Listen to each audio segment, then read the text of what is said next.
Bonjour à tous. Aujourd'hui, je fais un petit résumé sur la dernière vidéo que j'ai partagée. Dans le titre est « Dieu n'a pas pris un corps de chair ». Dans le petit résumé de cette vidéo.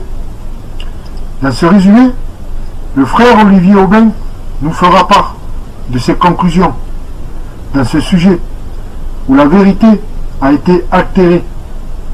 Donc pour résumer, il faut savoir que depuis la réunion du Concile de Nicée à l'an 325 après notre Seigneur, des doctrines ont été introduites, des livres ont été écartés, des écritures ajoutées et d'autres retranchées. Le plus troublant de tout ça, c'est que le Dieu unique d'Abraham, d'Isaac et de Jacob a été associé à d'autres dieux du paganisme, et faisant du Dieu unique un Dieu en trois personnes, en une seule.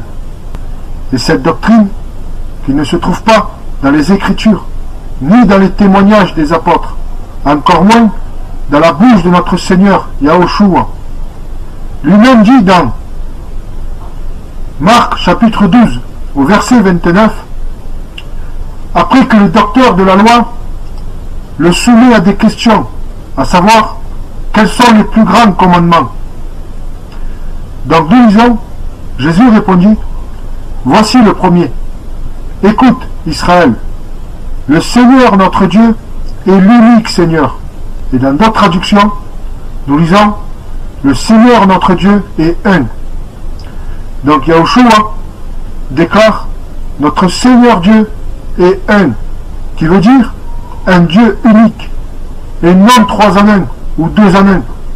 Cette fausse doctrine du Concile de Nicée a entraîné dans l'erreur le christianisme, sorti de cette confession de foi, du Dieu trois en un. Ce qu'il faut savoir, c'est qu'il y a le christianisme primitif, c'est-à-dire, dans sa forme primitive, la sainte doctrine annoncée par les apôtres, avant le Concile de Nicée, romain, où cette confession de foi n'était pas encore introduite. Et on a le christianisme sorti à partir de cette confession de foi du Dieu trois en un, en trois personnes, appelée la Trinité, dont tous les chrétiens faisant partie d'une dénomination, laquelle qu'elle soit, a mis foi en cette confession. Donc je tenais juste à dire en résumé de ma vidéo que ceux qui annoncent le véritable évangile font qu'un avec Dieu. Nous et le Père, nous sommes un par notre confession de foi du Dieu unique qui a envoyé son Fils. Prenons 1 Jean chapitre 4 au verset 15. Celui qui confessera que Jésus est le Fils de Dieu, Dieu demeure en lui et lui en Dieu. Celui qui annonce un autre évangile disant que Jésus est lui-même Dieu, Dieu ne demeure pas en ces gens, car il ne confesse pas que Jésus est le Fils de Dieu, en disant qu'il est lui-même Dieu. Dieu fait chair. Pourtant, la parole nous dit encore, dans 2 Jean, chapitre 1, au verset 7, un grand nombre de personnes qui entraînent les autres dans l'erreur se sont répandues à travers le monde. Ils ne reconnaissent pas que Jésus-Christ est devenu véritablement un être humain. Celui qui parle ainsi est trompeur, c'est l'Antichrist. La parole dit véritablement un être humain. Là est la sainte doctrine annoncée d'avance.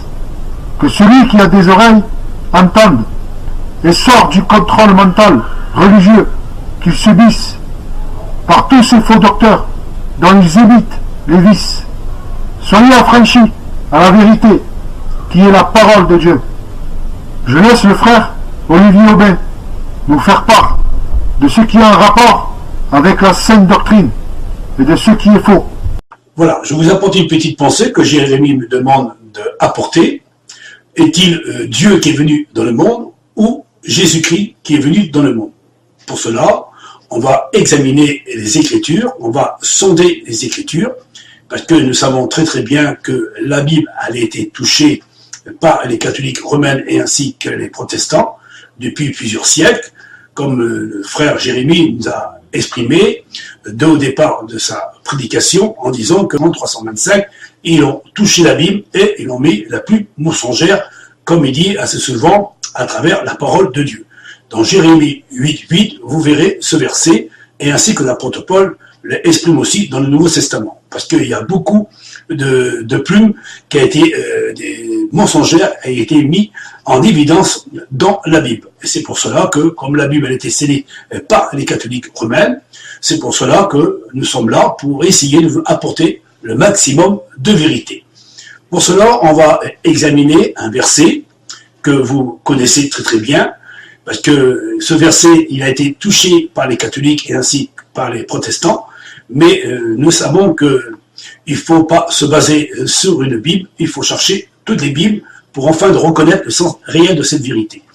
Et comme on sait que beaucoup de protestants, et ainsi que les catholiques, ils disent que c'est Dieu qui est venu en tant qu'homme de chair dans le monde. Pour cela, on va prendre un verset, et ce verset, je vais vous le mettre en évidence en haut, et vous pouvez le regarder, ce verset. Alors, si vous l'avez à la Bible, vous pouvez regarder dans 1 Timothée 3, verset 16, il est écrit ainsi, dans la Bible du Sommeur.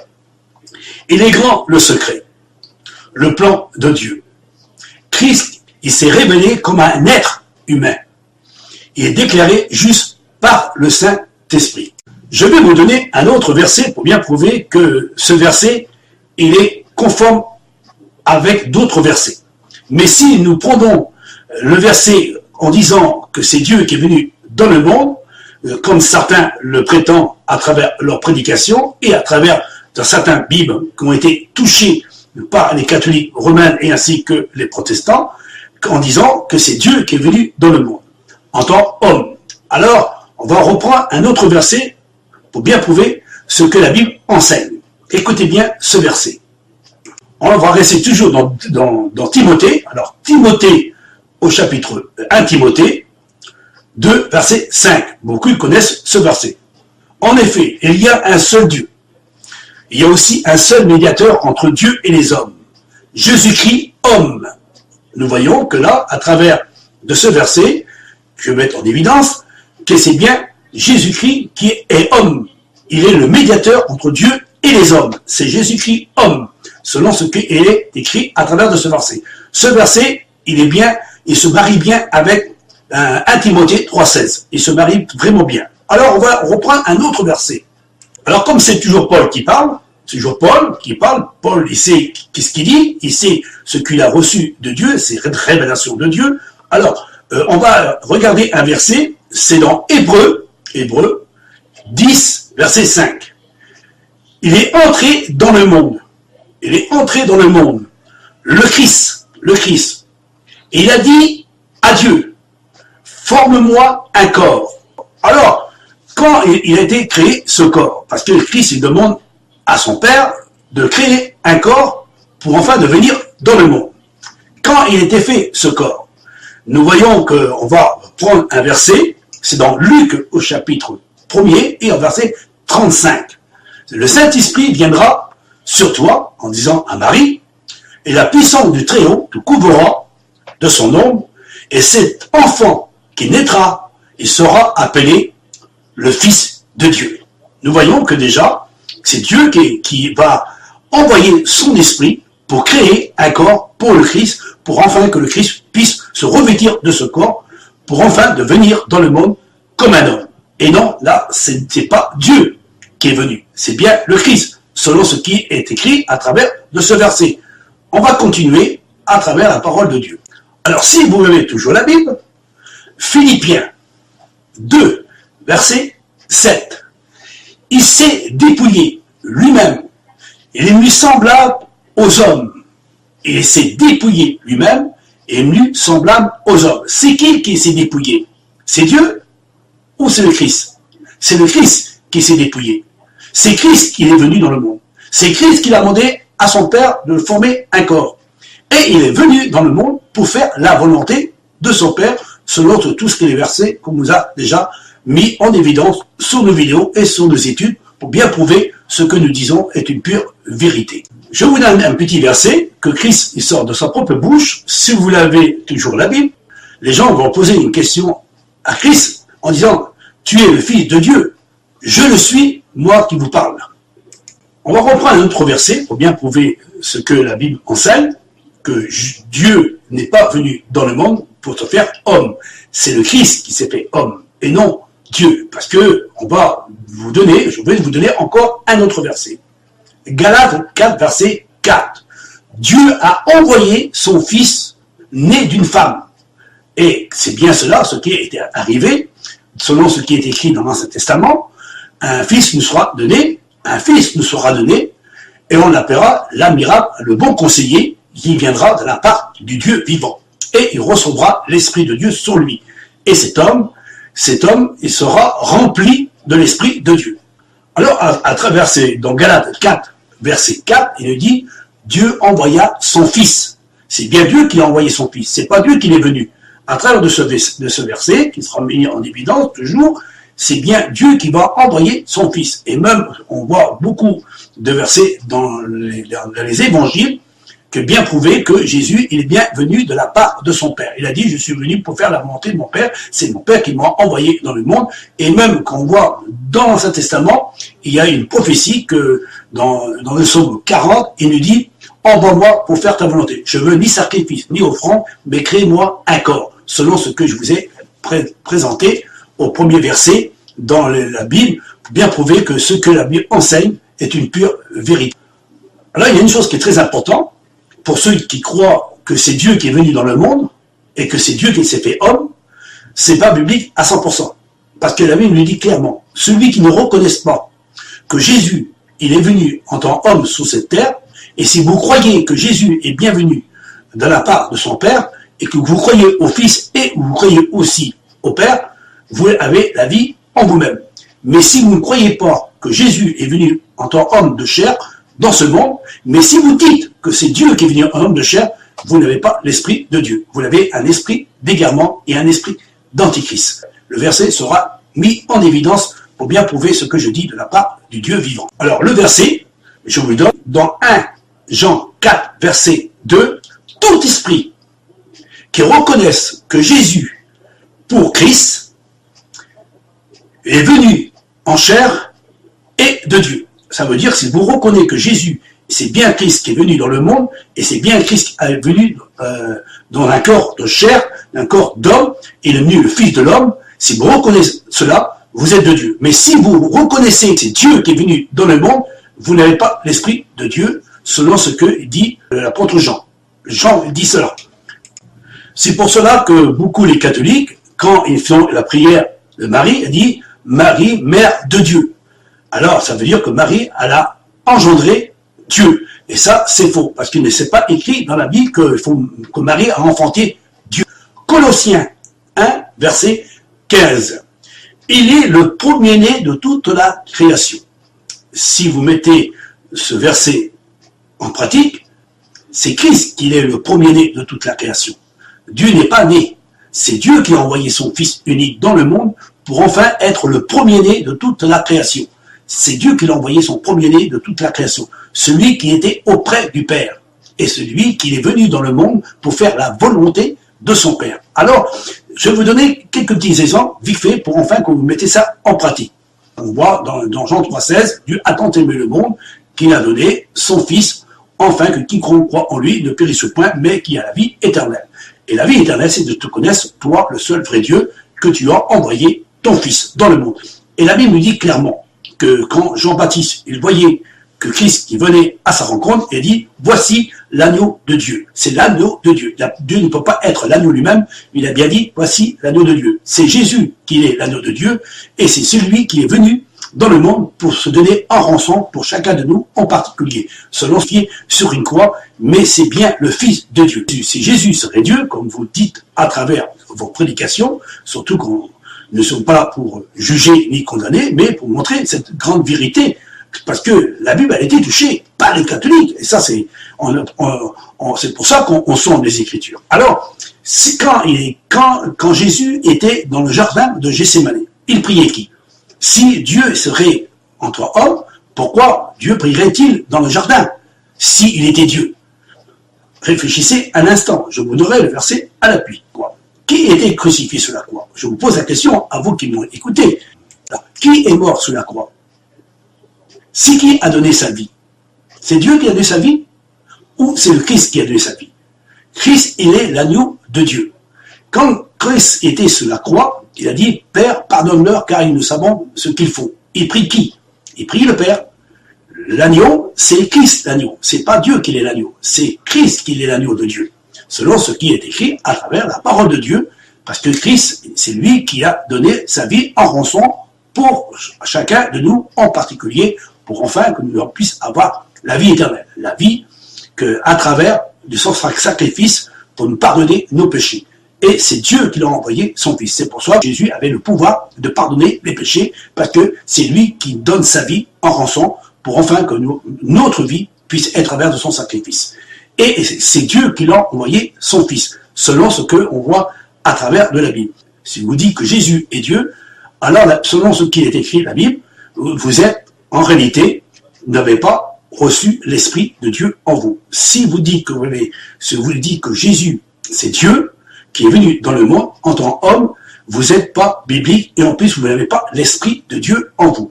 Je ne suis là pas pour vous juger, mais si vous voulez connaître la vérité, nous sommes là pour vous apporter de la lumière. Alors, quand Christ était sur la terre, il a prié le Père. Quand il était dans le jardin de Gethsémani, il a prié le Père.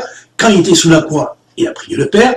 Et même certains des versets que nous pouvons regarder dans le Nouveau Testament, de Matthieu jusqu'à Apocalypse, on voit que le Christ a parlé. Il a dit, je ne peux rien faire de moi-même. Il faut que je fasse la volonté de mon Père.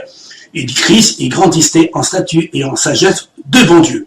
Et Dieu ne peut pas grandir en sagesse devant Dieu si c'est Dieu qui serait venu dans le monde. Vous comprenez le sens réel de cette vérité. Alors, il faut bien comprendre le sens réel de cette grande vérité de Dieu. Voilà, je laisse la place au frère Jérémie qui puisse continuer quelques mots pour bien prouver encore ce que nous proclamons et ce que nous disons de la part du Dieu vivant. Écoutons notre frère Jérémie. Merci à toi, mon frère. Je pense qu'on a donné assez d'appui dans la parole de Dieu. Il ne faut pas nier ces versets, en prenant seulement un ou deux versets pour faire une doctrine. Cela est une fraude, car les fausses doctrines se servent de un ou deux versets frauduleux, qui ne se trouvent pas dans les textes dits originaux. Ils sont complètement absents, car cette doctrine, que Dieu a pris un corps de chair, a vu le jour à l'an 300 après notre Seigneur, donc 3 siècles après. La doctrine du Jésus qui est lui-même Dieu, qui fait sa propre volonté, est une doctrine introduite et confessée par un christianisme qui a vu le jour à l'an 325 après notre Seigneur. Un christianisme complètement modifié par l'empereur romain Constantin, qui après avoir réuni le concile de Nicée, ont introduit des doctrines gréco-romaines et ont constitué ce qu'on appelle aujourd'hui le canon biblique, en écartant un grand nombre de livres, des écrits tranchés et ajoutés. Cela a formé le christianisme actuel, un christianisme qui confesse un Dieu en 3 personnes. Mais avant que cette confession de foi soit établie, avant que l'empereur romain Constantin s'autoproclame défenseur de la foi chrétienne, le christianisme avait un Christ différent, bien plus vivant qu'une personne d'une Trinité. La sainte doctrine est que le Christ est vivant auprès du Père de toute la création, et que son Christ est son Fils, premier-né de toute la création de Dieu, son témoin fidèle et véritable. Comme le frère Olivier Aubin nous l'a lu, Dieu a envoyé son Fils dans le monde, né d'une femme. Le Christ dit lui-même, « Tu m'as formé un corps ». Dieu ne s'est pas formé un corps à lui-même. Le Christ dit avant de rentrer dans le monde, « Voici, je viens pour faire, ô Dieu, ta volonté ». Donc confesser que Dieu est le Père de toute la création, qui est à l'origine de toute chose, de toute vie, a envoyé son Fils, le premier-né de toute la création, sur la terre. Ce premier-né s'est dépouillé de sa gloire qu'il avait auprès du Père, pour devenir totalement un être humain parmi nous, pour faire la volonté de son Père, son Dieu. C'est la vie éternelle, comme nous pouvons le lire dans Jean chapitre 17 au verset 3. Or voici ce qu'est la vie éternelle, c'est qu'ils te connaissent comme le seul véritable Dieu et comme Christ, Jésus, que tu as envoyé. Connaître Dieu comme le seul véritable Dieu et connaître son Fils comme Christ, c'est-à-dire celui qui a reçu l'onction de Dieu pour annoncer la bonne nouvelle du royaume. Là est la vie éternelle. Je vous dis à bientôt. Grâce lui soit rendue au Père des Lumières, car sa parole est la vérité. Soyez bénis.